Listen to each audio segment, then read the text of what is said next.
Good morning. How are you? It's been great, hasn't it? I've been blown away by the whole thing. In fact, I'm leaving. There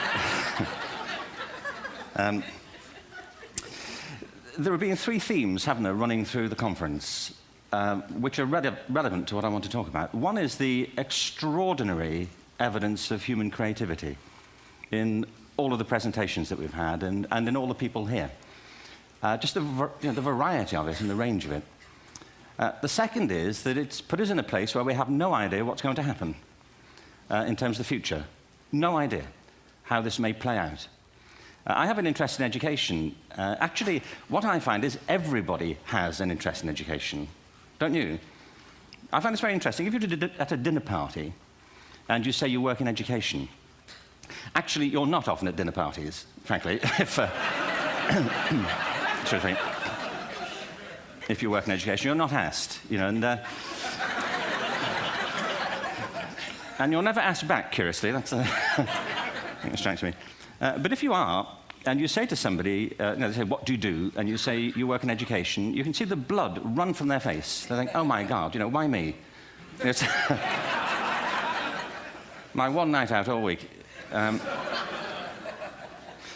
But if you ask people about their education, they pin you to the wall. Because it's one of those things that goes deep with people. Am I right? Like religion and money and other things. So I have a big interest in education, and I think we all do. We have a huge vested interest in it, partly because it's education that's meant to take us into this future that we can't grasp. If you think of it, children starting school this year will be retiring in 2065. Nobody has a clue, despite all the expertise that's been on parade for the past 4 days, what the world will look like in 5 years' time.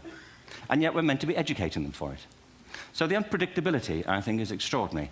And the third part of this is that we've all agreed, nonetheless, on the really extraordinary capacities that children have, their capacities for innovation. I mean, Serena last night was a marvel, wasn't she? Just seeing what she could do. And she's exceptional, but I think she's not, so to speak, exceptional in the whole of childhood.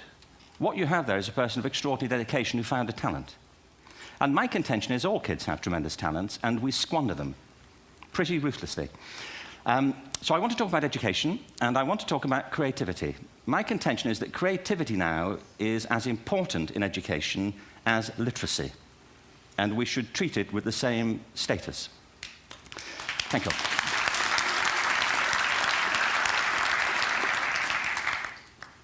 That was it, by the way. Thank you very much. So, 15 minutes left. Well, I was born... No, I had a great story recently, I love telling it, of a little girl who was in a drawing lesson. She was 6, and she was at the back drawing, and the teacher said this little girl hardly ever paid attention. And in this drawing lesson, she did. And the teacher was fascinated. She went over to her and she said, "What are you drawing?" And the girl said, "I'm drawing a picture of God." And the teacher said, "But nobody knows what God looks like." And the girl said, "They will in a minute."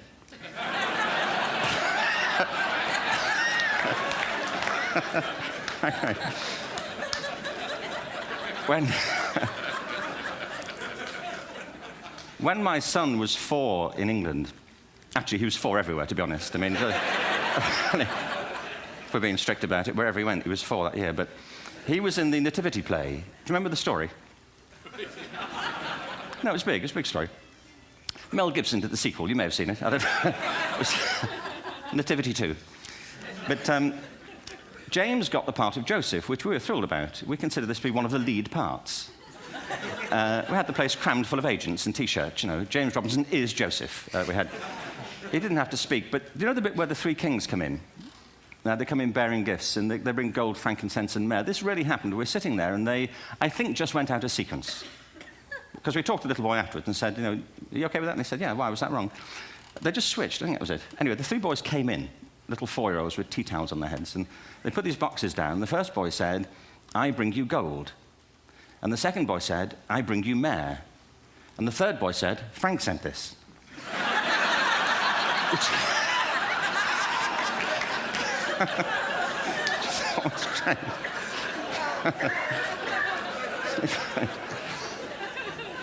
What these things have in common, you see, is that kids will take a chance. If they don't know, they'll have a go. Am I right? They're not frightened of being wrong. Now, I don't mean to say that being wrong is the same thing as being creative. What we do know is, if you're not prepared to be wrong, you'll never come up with anything original. If you're not prepared to be wrong. And by the time they get to be adults, most kids have lost that capacity. They have become frightened of being wrong. And we run our companies this, by the way. We stigmatize mistakes. And we're now running national education systems where mistakes are the worst thing you can make. And the result is that we are educating people out of their creative capacities. Picasso once said this. He said that all children are born artists. The problem is to remain an artist as we grow up. I believe this passionately, that we don't grow into creativity, we grow out of it. Or rather, we get educated out of it. So why is this? I lived in Stratford-on-Avon until about 5 years ago. In fact, we moved from Stratford to Los Angeles. So you can imagine what a seamless transition this was from LA. Actually, we lived in a place called Snitterfield, just outside Stratford, which is where Shakespeare's father was born. Are you struck by a new thought? I was. You don't think of Shakespeare having a father, do you? Do you? Because you don't think of Shakespeare being a child. Do you? Shakespeare being 7. I never thought of it. I mean, he was 7 at some point. He was in somebody's English class, wasn't he? Do you understand? Really? How annoying would that be?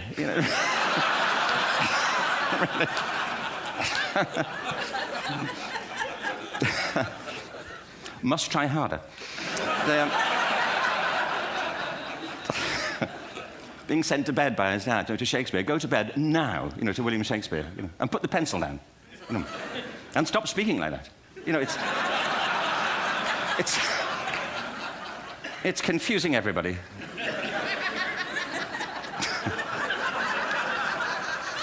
Anyway, we moved from Stratford to Los Angeles, and I just want to say a word about the transition. Actually, my son didn't want to come. I've got 2 kids. He's 21 now, and my daughter's 16. He didn't want to come to Los Angeles. He loved it, but he had a girlfriend in England. This was the love of his life, Sarah. He'd known her for a month. Mind you, they'd had their 4th anniversary, because it's a long time when you're 16. Anyway, he was really upset on the plane. He said, "I'll never find another girl like Sarah." And we were rather pleased about that, frankly, because she was...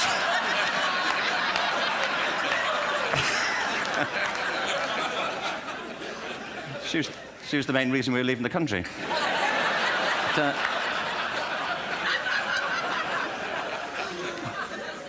But something strikes you when you move to America and when you travel around the world. Every education system on Earth has the same hierarchy of subjects.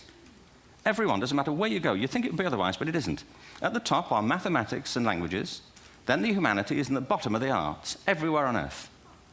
And in pretty much every system, too, there's a hierarchy within the arts. Art and music are normally given a higher status in schools than drama and dance. There isn't an education system on the planet that teaches dance every day to children the way we teach them mathematics. Why? Why not? I think this is rather important. I think maths is very important, but so is dance. Children dance all the time if they're allowed to. We all do. We all have bodies, don't we? Did I miss a meeting? I mean, I think... Truthfully, what happens is, as children grow up, we start to educate them progressively from the waist up. And then we focus on their heads, and slightly to one side.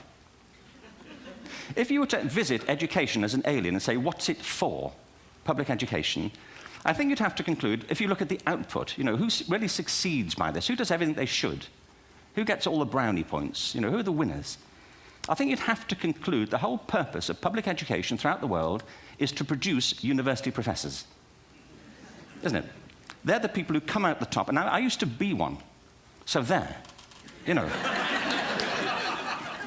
But, and I like university professors, but, we shouldn't hold them up as the high watermark of all human achievement. They're just a form of life.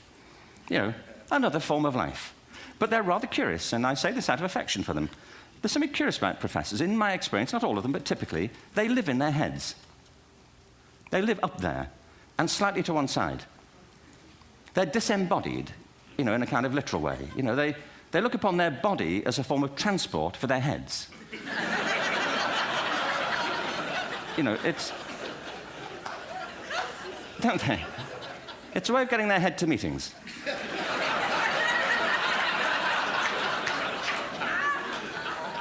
If you want real evidence of out-of-body experiences, by the way, get yourself along to a residential conference for senior academics and pop into the discotheque on the final night.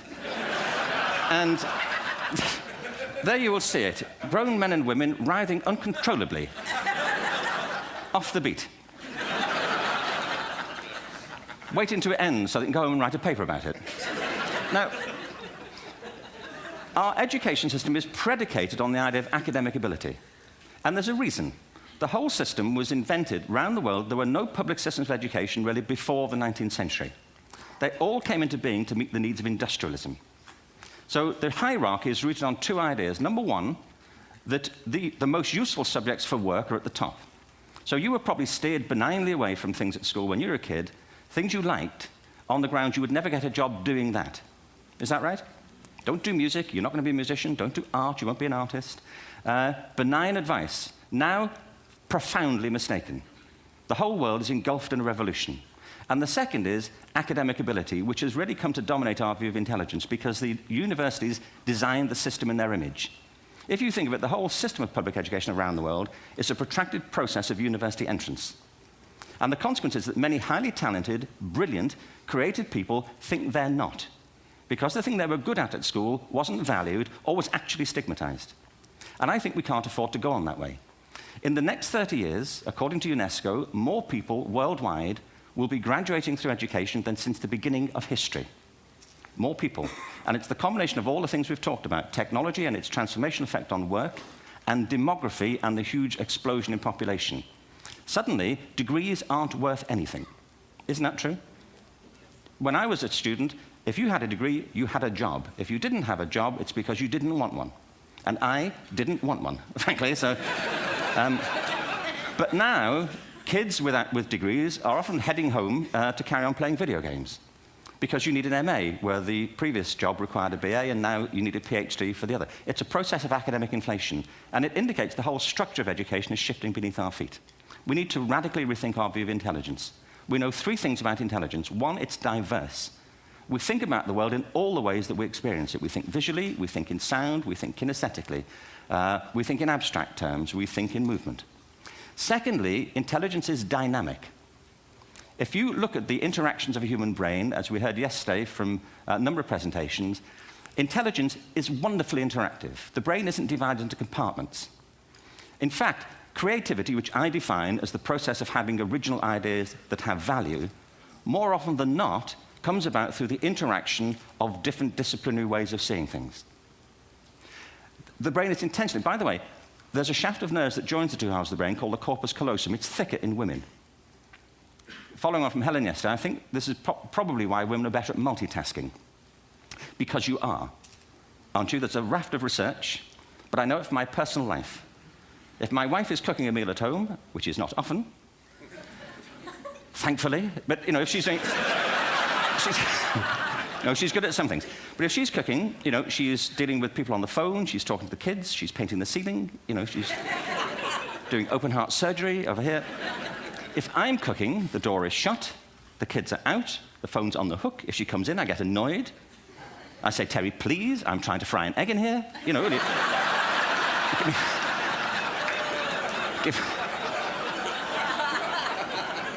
Give me a break.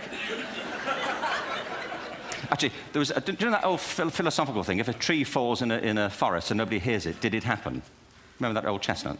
I saw a great T-shirt recently which said, if a man speaks his mind in a forest and no woman hears him, is he still wrong?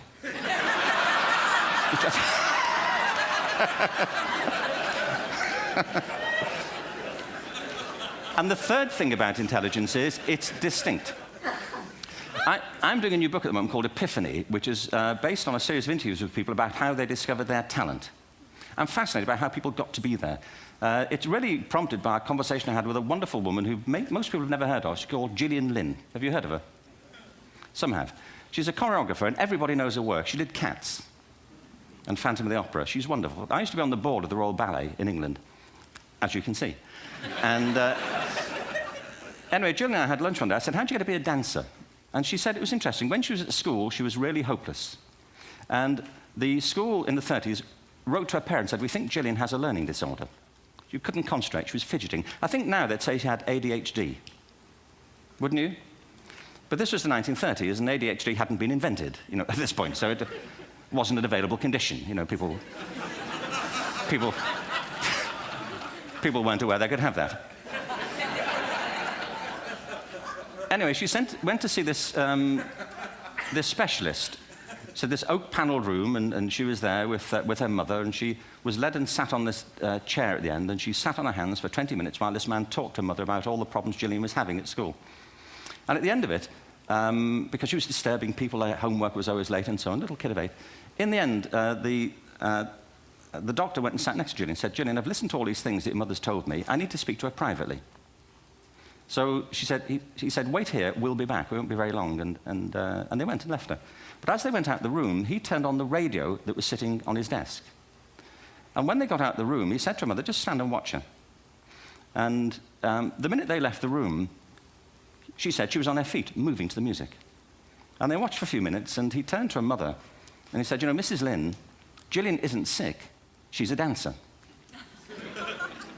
Take her to a dance school. I said, what happened? He said, she did. I can't tell you how wonderful it was. We walked in this room, and it was full of people like me. People who couldn't sit still. People who had to move to think.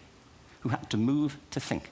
They did ballet, they did tap, they did jazz, they did modern, they did contemporary. She was eventually auditioned for the Royal Ballet School. She became a soloist. She had a wonderful career at the Royal Ballet. She eventually graduated from the Royal Ballet School, found her own company, the Gillian Dance Company, met Andrew Lloyd Webber. She's been responsible for some of the most successful musical theatre productions in history. She's given pleasure to millions, and she's a multi-millionaire. Somebody else might have put her on medication and told her to calm down. Now, I think...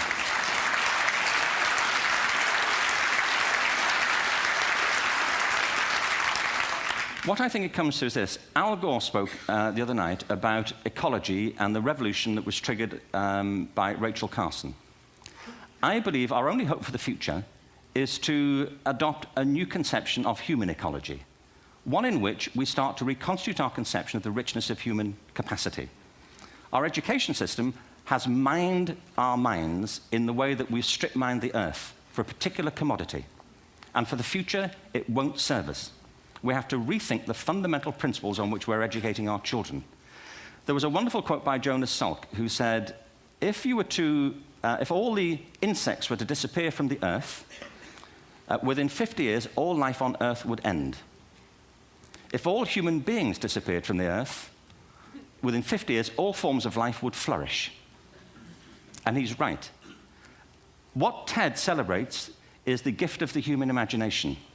We have to be careful now that we use this gift wisely and that we avert some of the scenarios that we've talked about. And the only way we'll do it is by seeing our creative capacities for the richness they are and seeing our children for the hope that they are. And our task is to educate their whole being so they can face this future. By the way, we may not see this future, but they will. And our job is to help them make something of it. Thank you very much. Bravo. Here.